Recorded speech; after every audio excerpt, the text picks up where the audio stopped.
Welcome to Binge Theory, the coolest corner on the internet. This is our 2022 year-end special. And today we have Logan, we have Eric, and we have Megan. Megan, why don't you kick us off and tell us what your top viewing pleasure has been in the year 2022?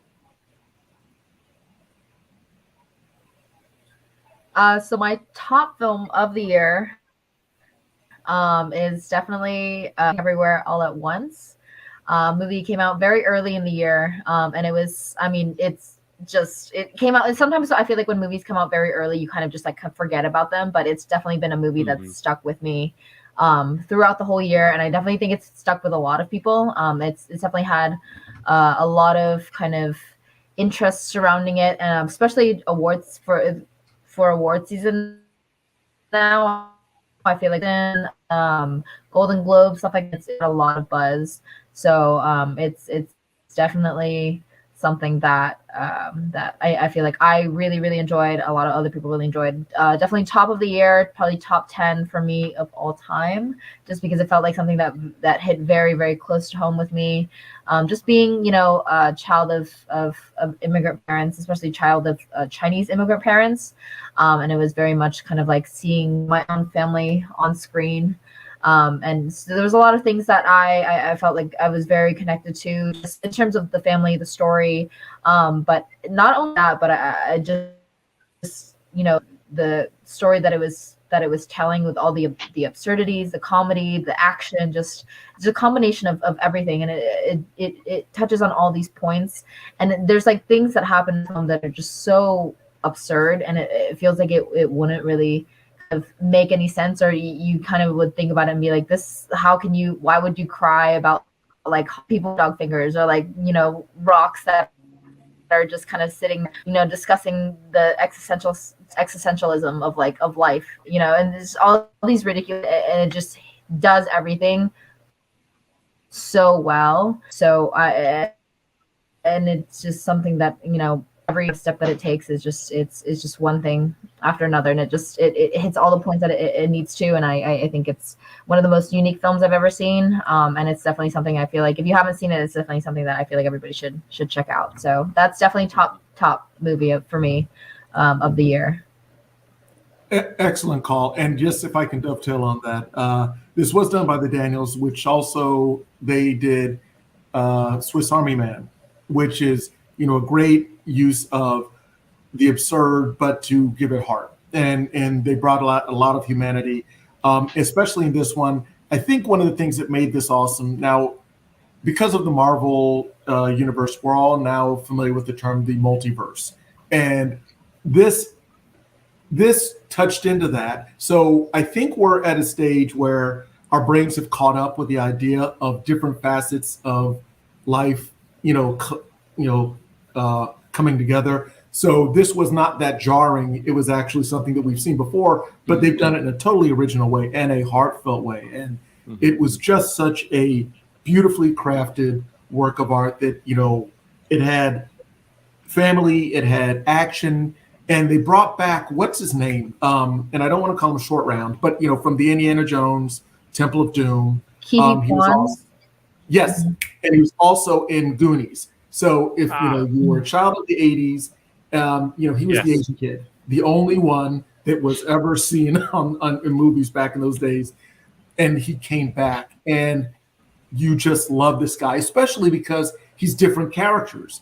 And it gives that, it's literally like going on an audition and saying, okay, play a suave, sophisticated type. Okay, play a beaten down husband type. Play a adventurous action man. Like Dollhouse. Exactly. Or a Russian doll, all these different characters that you can, kind of shove into one film experience. That's what happened. And again, the lead, And wow, my what's Michelle her Yeoh. name? Michelle Yeoh. Michelle Yeoh. Wow. Yeah. And I heard that she wanted to do this in a certain way. She even had them change the name of the main character because they were trying to give her like a typical name. She goes, "No, I'm not typical. I'm an immigrant coming to this country. I don't want to kind of just be diluted into the Hollywood perception." And she brought it all out. I mean, it was just inspiring to see her in that range of Anything she does is always top on a list. 100%. Everything she does is awesome. But imagine taking all that awesomeness and cramming it all into one film and bouncing back and forth to, because these were rapid cuts from one universe to another. Yeah. And once your brain catches up, it's just been fantastic. And I can't say enough good things about it. Excellent pick, Megan. Now let us go to Logan. Logan, what is your number one? So we were stuck at home a little more. So mine's actually going to be in a series because we were kind of it was easy to kind of grab kind of bite-sized bits of a series as we went. And I'm going to have to go with Wednesday. The story was compelling. The pacing of it was great. The characters were so committed to their roles and just so well formed already. It was like they had filmed 2 seasons to start, but then just started airing season 3 and throughout the others. Like, I haven't seen a cast that just gelled with their characters since season 1 of Lucifer. That cast in particular just hit the ground running as well. The music was fabulous. The cello scene was beautiful. Some of the chase scenes and stuff. I'd say it was probably tied for best music with the Rings of Power, the Amazon series. And that one, I know the Amazon one was scored by Bear McCreary, who I've actually met a couple times through Battlestar Galactica related things, and he's just a savant. He's incredible. But yeah, this music was really, really close to that. Loved everything about it. The Gwendolyn Christie was just a powerhouse there. Jenna Ortega embodied the character like I can't even imagine, and what a treat to have Christina Ricci there still as well as a callback, but not entirely not a callback at all in the same way. Just her as the actress to kind of give that for the audience. It was just so well done and deserves the top viewing spot away from Stranger Things. So Netflix has its next key series. And let's not forget just that extra oomph that the internet gave it with the dancing meme. Now, as I'm sure everybody who has a computer has seen, Jenna Ortega does a dance scene, and it's insane. It's all this Bob Fosse. It's like I don't know if I'm showing my age here, but if anybody's seen The Birdcage with Robin Williams, and he does a whole bunch of different dances. I saw it this year actually. There you go, Madonna, and she does all these amazing dance scenes that she choreographed. She did not have a professional teacher those moves. She basically figured them out, and yeah, it was insane. And Jenna Ortega, the first time I saw her, another movie that came out recently was called X, and it's done by T.I. West. It's about some people that go off into the French and shoot an adult film, and she is one of the crew, and blah blah blah blah blah. And but so just so everybody's aware, she's 20 years old. She is not 13, but she pulls it off. Yeah, she pulls it off. And wow. and you're right. Gwendolyn Christie was awesome. And just another thing that I discovered, but I kind of already knew, is that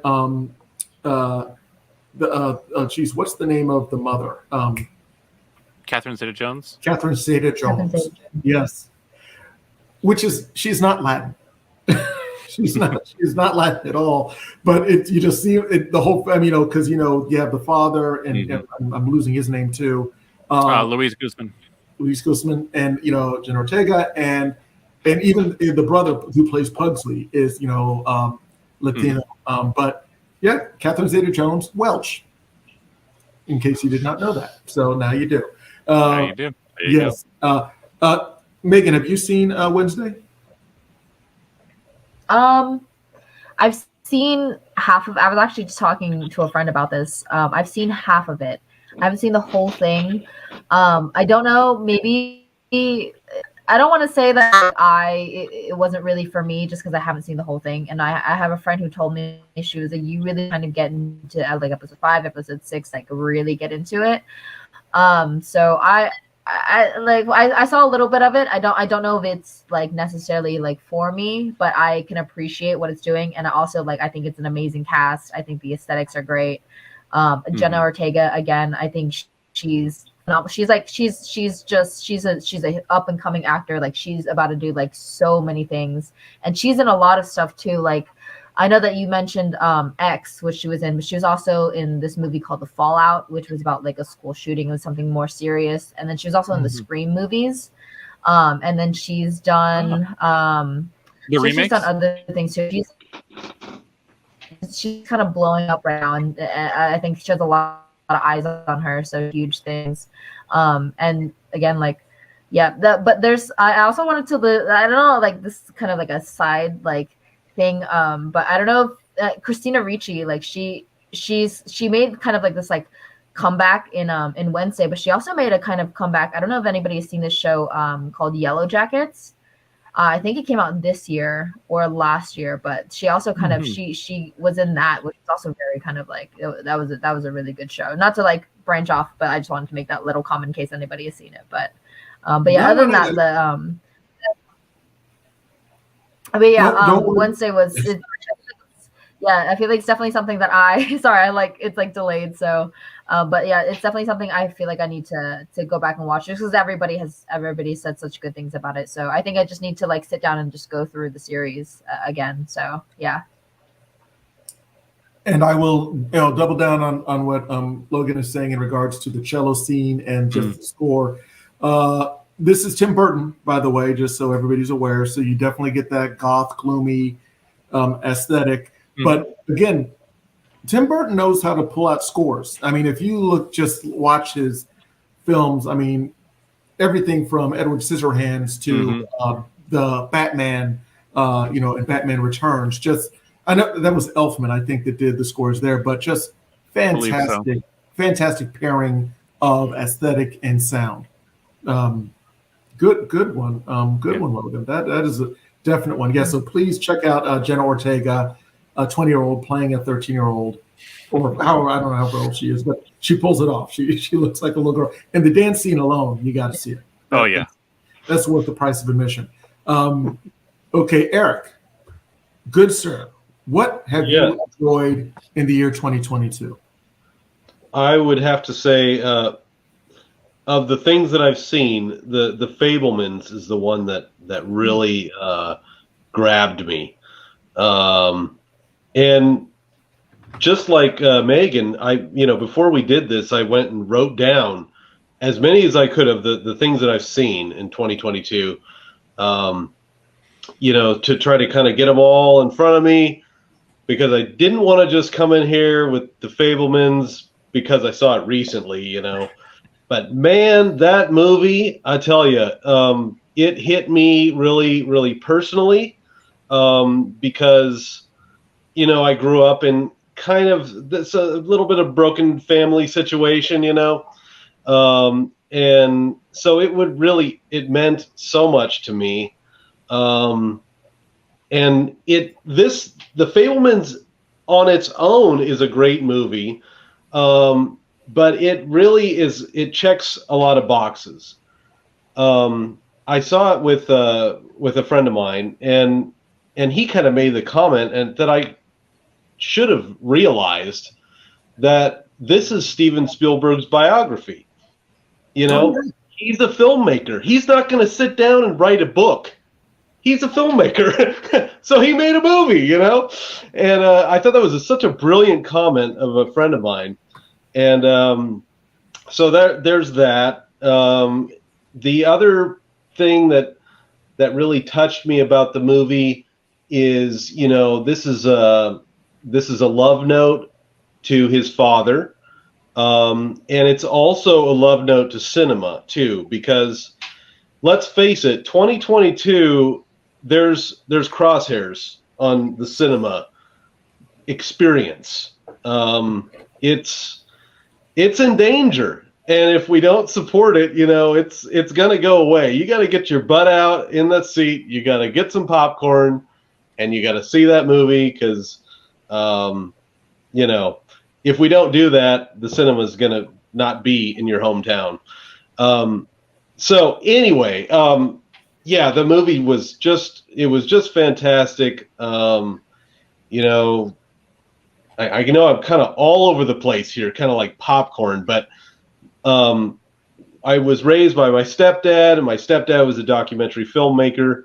So I always envisioned like what it was like for him, when he was younger, playing with his camera and his early days of editing was film, literally splicing, film together and taping it together. And you see that in the Fabelmans, and so I had a real connection with that because I saw that firsthand.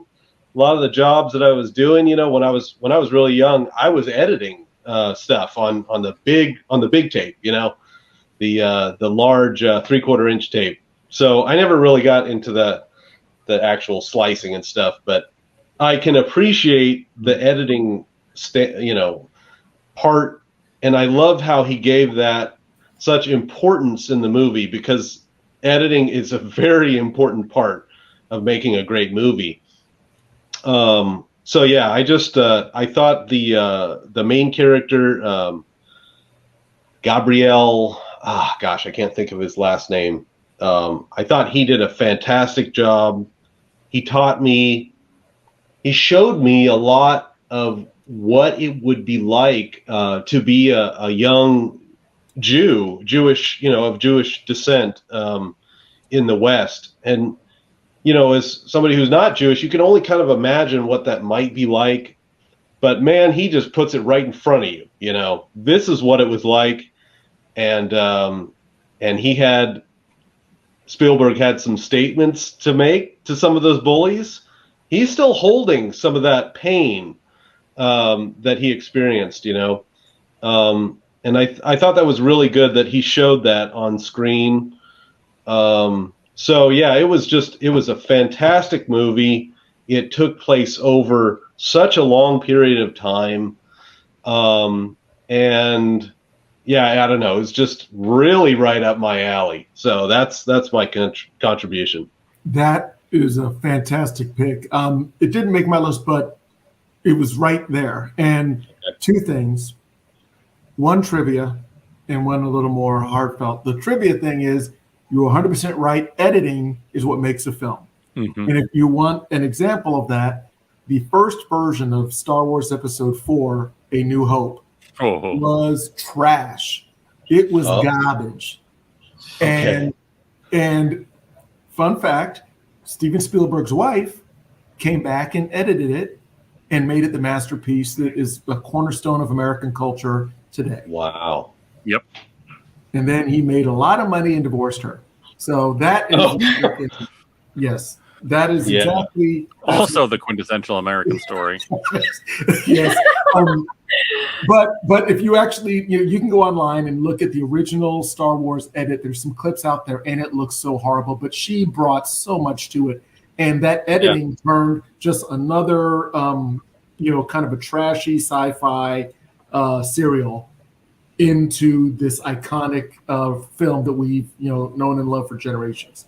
So and milked extensively through spinoffs and things like that. And his name was Gabriel Labelle. And thank you.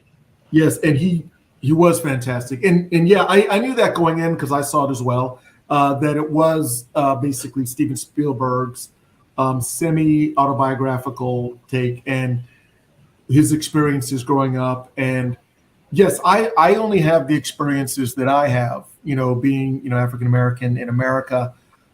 I could tell my story, but it is so important that everybody gets to tell their story so we can have that connectivity of experiences. And seeing what he was going through, because he moved to Arizona I believe, right? And Yeah. just the blatant anti-Semitism that he was going through. But also, it wasn't just about that. That was part of his experience. But it also, and just, I got to throw the gist out there for those who haven't seen it. It is a story of a young Jewish family growing up.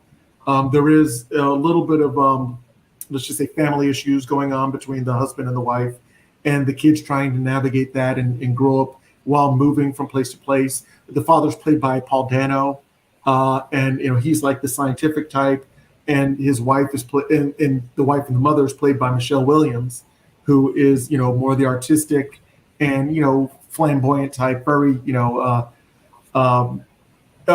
just I'd say expressive in her presentation. And also there's a good role by Seth Rogen that's in it. Oh, yeah. He did a great job. And if I may, this is a personal recommendation of mine. I would go ahead and find the interview that they did with NPR and Steven Spielberg, and he's talking about the movie Fabelmans. Listen to that interview before you go see the movie. It will really kind of tune you into a lot of the elements of the film, but it's an interview with Spielberg, and it really pulls at your heartstrings, and then it just, if you see the movie after that, it's just going to really put you under. Well, and you're 100% right in the second. Oh, and also Judd Hirsch is in it, which is a fantastic role. And again, absolutely, Judd Hirsch looks fantastic. I mean, I'm trying to think how old he is, but Hirsch killed it. He killed that role. He killed it. His character was You know who my favorite cameo was of that film? Who? David Lynch. Oh yes. Yeah. Exactly. I didn't get it at first. For those, spoiler. David Lynch is in it, and he plays a director. And Megan's 100% right.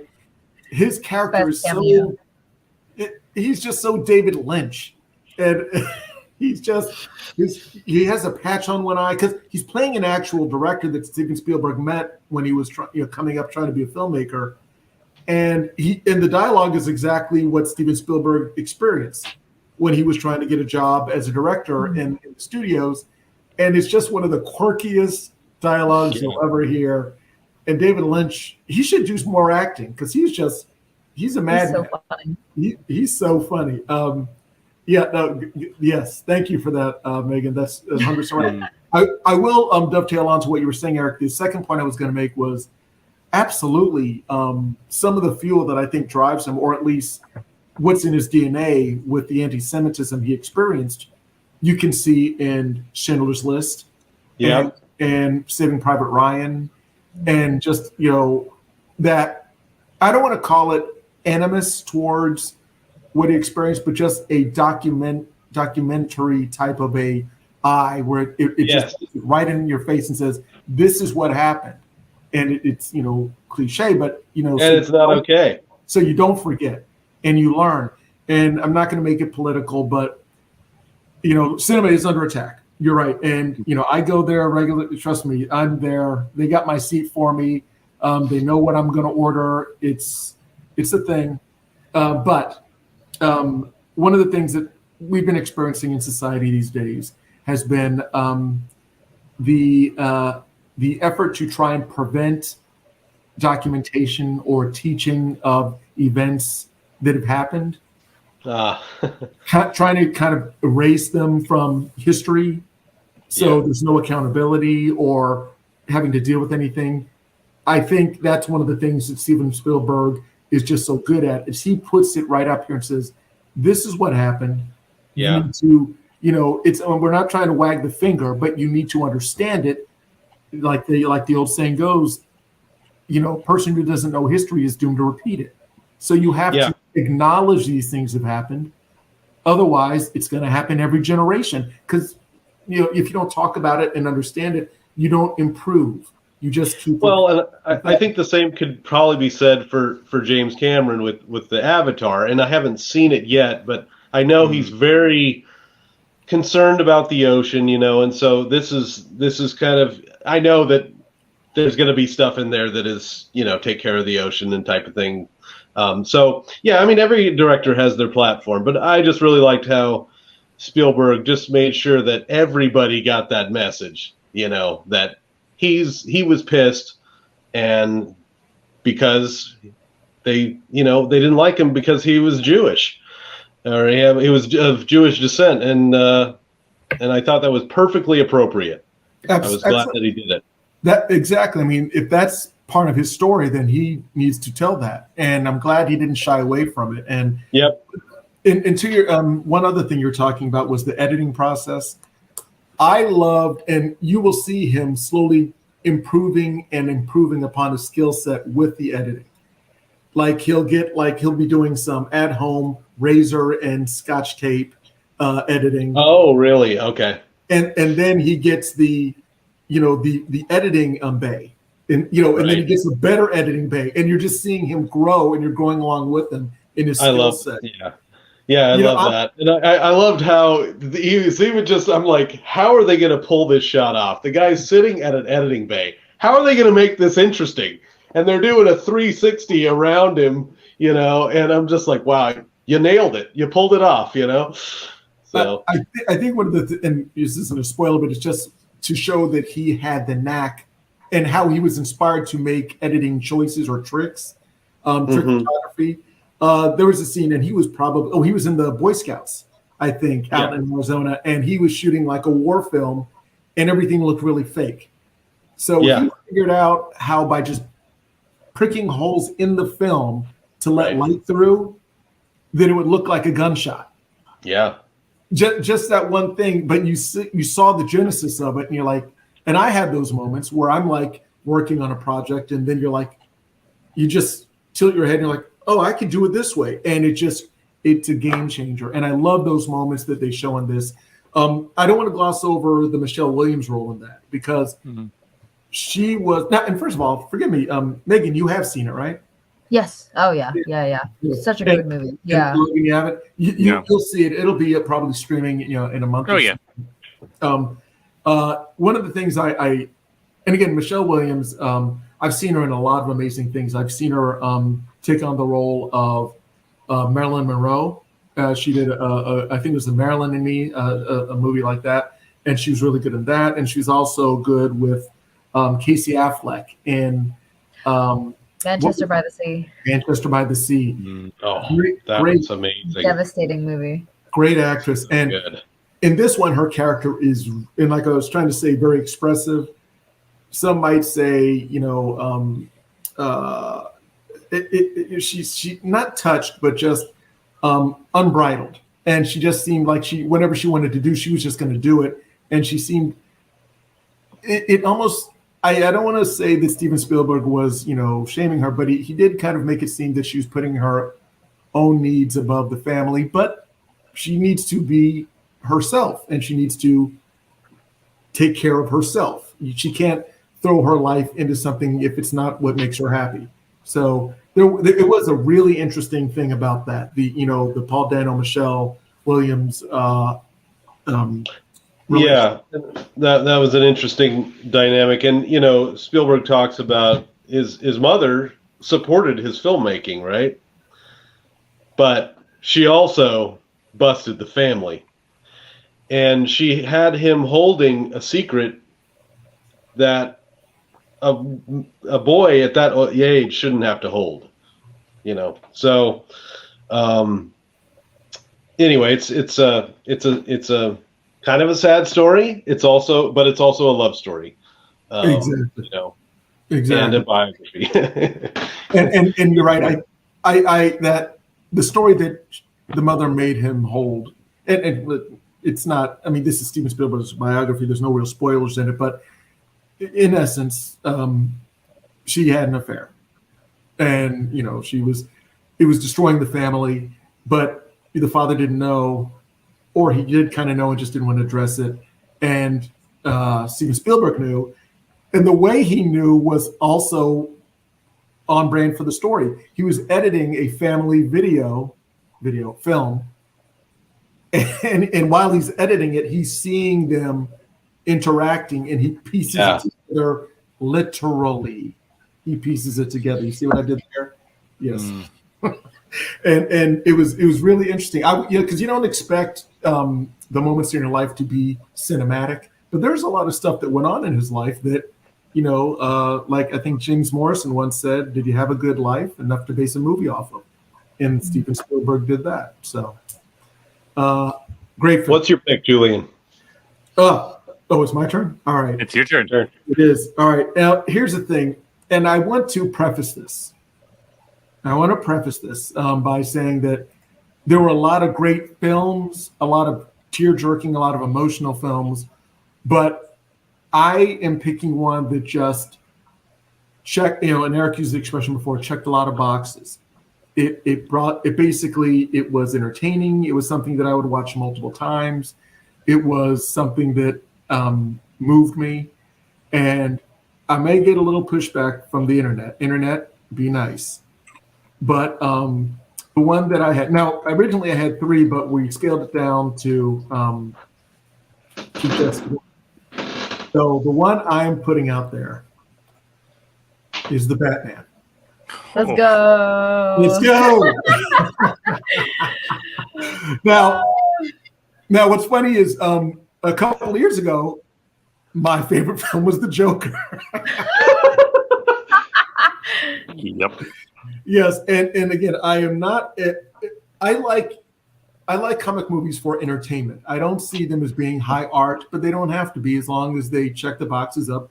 It's something it's story, it's pushing character development, blah blah blah. I dig that. The Batman, directed by Matt Reeves, was so much more than I'd expected it, and still kind of grounded in that reality, kind of like The Joker. It was gritty. It was longer than I expected, but it was more, I think, in tune with the detective noir. Little trivia for you: DC stands for Detective Comics. And originally, Batman was a detective, not a crime fighter or a superhero. He was a detective. And DC was Detective Comics. So this was, and Logan, you haven't seen it? I have not yet. No. Well, it's on HBO now. It is on HBO. I will say this it is so much more of a detective noir. I'd put it almost on level with Blade Runner 2049. It is a slow burn, and you're actually understanding his method. I mean, they do touch on his history. You don't see the pearls in the alley with the gunshot. You don't see that. They skip that this time. Is it really a Batman movie then? It is. Very true. So they don't rehash the origin. It's basically year 1 or year 2. And so his outfit, it's like evolving. It's still, not to quote Christian Bale, but it's kind of like hockey pads. And but it's really, functional and utilitarian. And he has a car, and it's literally just a muscle car. It is not Tim Burton's Batman, Batmobile or Christian Bale's The Tumbler. It's just it's Fast and Furious time, and it's just a muscle car. And Robert Pattinson is just emo extreme, super pale, bad posture. The hair is it's emo hair. I'm expecting him all of a sudden to do the emo dancing, but the Tobey Maguire Spider-Man 3 dancing. Oh no, that's the Oh, that's right. Sorry, I was mixing up my dances. Yes. No, the emo dancing. You'll see it online. There's one where they have him dancing to Mariah Carey's "All I Want for Christmas," and it is hilarious. Awesome. But I will say this, Logan, and again, I know you're not like. I have no moral objection to this one like I do Joker. I will see the Batman. There is no question. That is true. It is not on my... I mean, I'll get to it, but I don't have a moral objection to it like I did the Joker.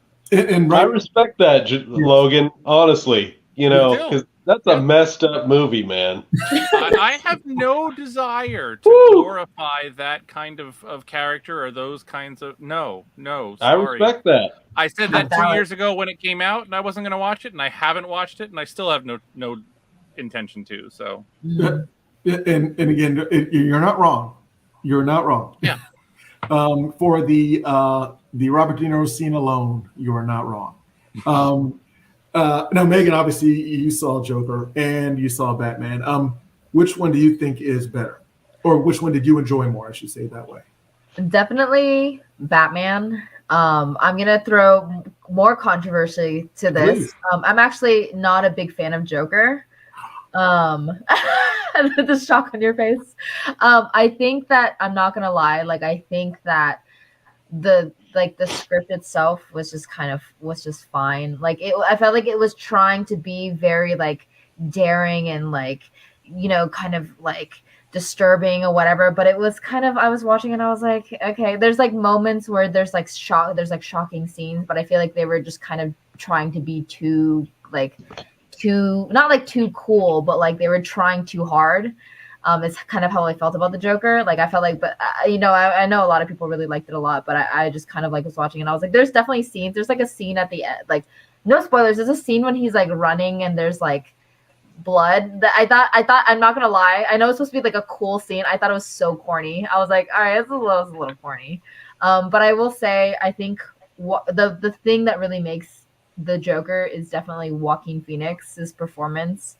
I think that he's an incredible actor, and I think that he won the Oscar for that, and I think it's well deserved. I think that he's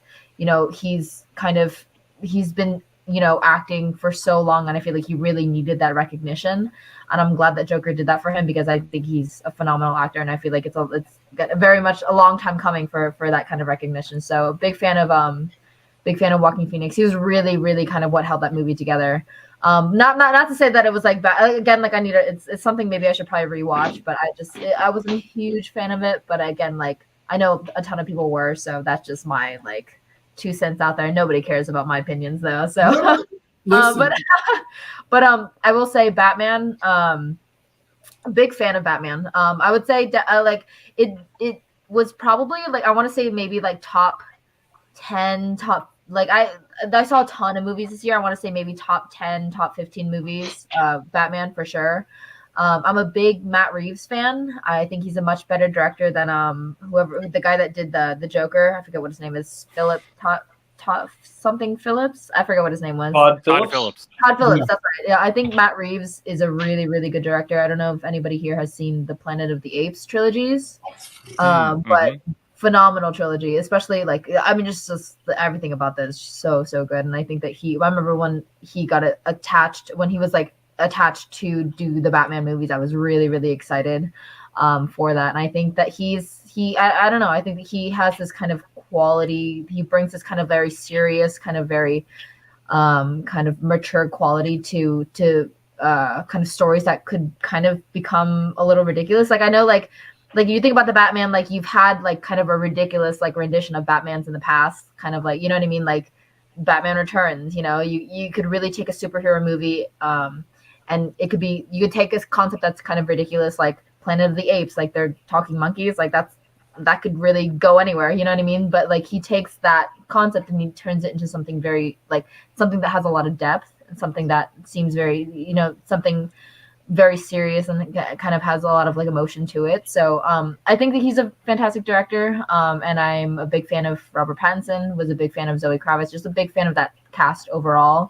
And I liked the detective stuff that they did with it. It wasn't just like rendition of the Batman that we've seen, the charismatic Batman, the kind of ridiculous, jokey Batman. It was just kind of this cool detective, kind of reminded me a lot of Zodiac. And I think like in Seven a little bit, it was like Seven and Zodiac, that kind of like grimy, like dark noir type thing. And I really, really love what they did with it. So I'm excited for the second one. But yeah, I did prefer the Batman over Joker. You're absolutely right. And it definitely had inspirations from David Fincher's Seven in that. Yeah. And And just to put a cap on the Joker, yeah, Todd Phillips is a good director, but he came to this basically wanting to remake Martin Scorsese films. Yeah. And he did. He basically took the best of Martin Scorsese films and put Joaquin Phoenix in it. And there you go. I mean, it was Mean Streets. It was Taxi Driver. Mm-hmm. It was King of Comedy. All those films is Joker. You know, that's basically it. He even put Robert De Niro in it, basically being the same role as Jerry Lewis was in King of Comedy, where, you know, Logan, I'm sure we spoke about this last year when I was talking about Joker, but tell me if this story sounds familiar, you out there in internet land. There is a struggling comedian that has a little bit of a mental issue and lives at home with his mother, and to reach a certain influence and importance, he commits a crime. And that crime is by the host, you know, of him abducting the host of a TV show. That's the story of King of Comedy. Now, you take it a little more extreme, and that is the same story of Joker. It's the exact same story, and even the color palette almost looks the same in certain aspects. So yeah, that's Joker. And again, very dark. You should not aggrandize violence, you know, in any way. It was my, you know, enjoyment of the portrayal of the character, not the character himself, but just the choices made to flesh out the character. You know, just like I would like Silence of the Lambs, it doesn't mean I like Hannibal Lecter. It's just the interesting way that they portray mental illness and the environment that they were in. So, you know, excellent points all around. Going back to the Batman. Logan, I think you would really like how they practically set this up, because he doesn't have gadgets. He has like one gadget. He has a computer, but it's not like a supercomputer. And I think Robert Pattinson even talked about his decisions on how to be Batman, where Christian Bale went with the loud, gruff voice. Mm-hmm. Ben Affleck went with the synthesizer, you know, Mike. So, you know, his voice sounded garbled. Yeah. Robert Pattinson was mostly very stoic and kind of whispering through the entire movie, which really kind of gave it like this, again, emo vibes, which is not, you know, I'm not putting down the emo audience. We need all the views we can get, but I'm just saying it was a different take on it. And he was a fighter, but he was not as polished. He was still getting his bona fides. There's a scene, and I know this is ripped right out of Old Dog, where he's fighting a gang on the train trestle, you know, the train platform, and it's not graceful at all, and it's just literally like a brawl. And because he has armor, he's okay, but you know, it's just so well lit, and there's a lot of little things that you notice watching it the fifth or sixth time. Not that I did that, but if somebody were to do that. Hypothetically speaking. Yeah, hypothetically, if some obsessive compulsive were just to keep watching it over and over again, they might see certain things like I don't want to give anything away, because I do want you to enjoy this, Logan, and I know you don't care about spoilers, but I do want you to see it, because there are some reveals that are pretty cool. Oh. And again, Paul Dano as the Riddler. So good. And you can look this up online. There's a scene where he's in Arkham, and Batman basically, you know, confronts him, and he belittles him. And Paul Dano's reaction is just acting gold. Just, you know, the way he emotes, it's just it's unsettling, because you can see he's completely unhinged, and the way he portrays that is just fantastic. And my only thing is that they tried to shoehorn Joker in at the end. That was the only thing I take away is, and now the guy that got to play Joker, and I'm sure they'll be bringing him back, is Barry. I don't know how to say his last name. Barry Coe, but he's like literally, he's also like one of those up and coming actors. Like huge fan of this kid. Like he's really great. Which was kind of, can I like, I don't know if I can like shoehorn something a little in. Sure. Yeah. Wait, did this movie come out this year or last year? 2022. No, not Batman. Dune. Did Dune come out this year? Yeah. It was February, I think. That was early. Was that early on? Dune was I was early. like, yeah. Well, Dune could have probably been on my list too because that was a great movie. But I don't know if anybody has ever read the Dune books. But I have. there's a No, that was character. 2021. Was it? It was last year, was. right? It was last year, September of last year. Yeah. Well, so I know October of last September, October. Yeah. Yeah, sorry, not to like sorry, I don't want to like derail the thing, but like Barry Cohen was actually my like top pick for like the bad guy that they're gonna put in Dune 2.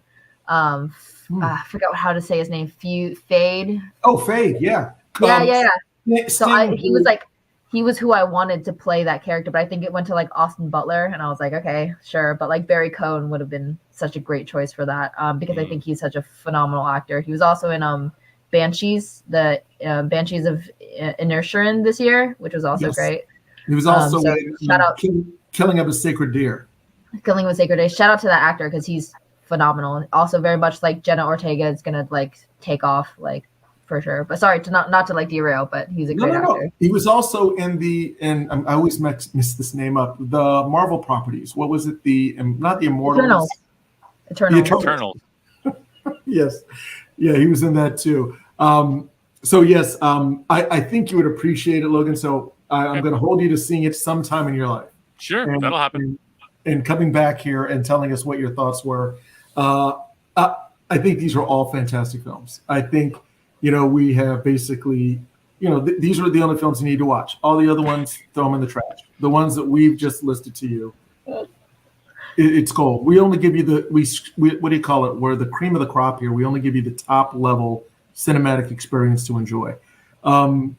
Guys, this has been a wild year. It has been a wild year, but and to that point about Eric saying that we need to save cinemas, I love going to cinemas because you get that little escape, that 2-hour window into another world where you can just shut everything out and just focus on something other than your life for 2 hours. Now, that's not saying you need to abandon your life, but it's always a nice little vacation, And again, anybody looking forward to anything next year that's coming out? Any of the big cinema events that are coming out next year? Barbie. Dune Part 2. Dune Part 2. And I'm sorry, Megan, what was yours? I just Barbie. Oh, Barbie. yes. Barbie. Yes, with Margot Robbie and Ryan Gosling. Ryan Gosling. I don't know if you guys have seen the teaser for it, but it's just I want just the most chaotic Barbie movie of all time, just off the rails, just insane. Like, because I don't know if you've seen the teaser, but it was just 2001: A Space Odyssey, but Barbie, and I was like, yes. This is the greatest thing I've ever seen in my life. So. And Simu Liu is in that as well. Yeah, he is. Yeah. It kind of reminds me of the beginning of Zoolander. You know what I didn't? And again, we're going to go off on a tangent. We'll wrap it up in a second. But you know who I forgot was in Zoolander? Skarsgård. Which one? Which one? The one that played Tarzan and Alexander Skarsgård. Skarsgård. Yeah. Much skinnier, much younger, and actually, speaking of things, Creed 3. Oh my God, that trailer looks amazing. What's his name again? Who's Jonathan Majors. Jonathan Majors. Jonathan Majors is having a moment because I saw him in like 3 trailers back to back. He's going to be in Quantumania. Yep. He's going to be in Creed 3, and he's in I think it's Devoted, the the Korean War pilot film. Mm-hmm. Yeah. Fantastic actor. Actor. He's amazing. And I will put it out there, Logan, since you're streaming, you should see Lovecraft. Mm-hmm. Yes. Okay. Lovecraft Country. He's in Lovecraft. Yep. With Journey Smollett. Mm-hmm. Yeah, I said it right. And wow, that is a movie. A series. That is a series. So definitely check that out. Yeah. All right, guys. I think. Oh no, I'm sorry, Eric. What movie are you looking forward to in 2023? I'm not really going to answer your question. My answer is going to be I'm waiting for the Best Picture nominees. Yeah, I love it when they release that list because to me, again, with the checklists, I know I just kind of put it up and I try to see as many of them as I can. So I'm super looking forward to that because that's just a way that I find good movies. So I hear you. Nice. Well, mine is a toss-up between the new Indiana Jones, which I want to see because I want to see how bad it's going to be. It's not going to be good. It's going to be like I the don't know. Irishman. Well, wait. How could it be worse if it Ugh. doesn't have aliens and doesn't have Shia LaBeouf? How can it be And worse? also, Phoebe Waller-Bridge. Phoebe Waller-Bridger is in it, who did Fleabag. Yes, and that is true. hilarious. She's an amazing actor. So I was like, okay, like maybe I'll watch it for her. We'll see. But I don't know. I mean, well, I guess we'll see how it is. But I love her, so I'll watch it for her. I love her too, but I don't think she can save it. Just like I don't think so. But I mean, maybe maybe it'll be. Well, remember the last one with the aliens and all that trash? It was who was in it? Kate Blanchett. Kate Blanchett was in it, and she couldn't save that either. It was horrible. No, she did not save it. Yeah. I will say this, and this for to pull my what was it? Ed McLaughlin. All of you are wrong. The movie to look forward to in 2023 is John Wick. John Wick 3. Chapter 3. John Wick 4. 4. Chapter Yes, John Wick 4. Chapter 4. That is the movie that you are all looking forward to seeing next year. Absolutely. On my birthday too. March 24th. There you go. 2023. Nice. Let's go. There you go. Maybe we could get Keanu to wish you a happy birthday. Oh God, that'd be amazing. I would love that. Yeah, we have pull like that. We can do that. Absolutely. Yeah. He'll see this and he'll be like, I need to wish her a happy birthday.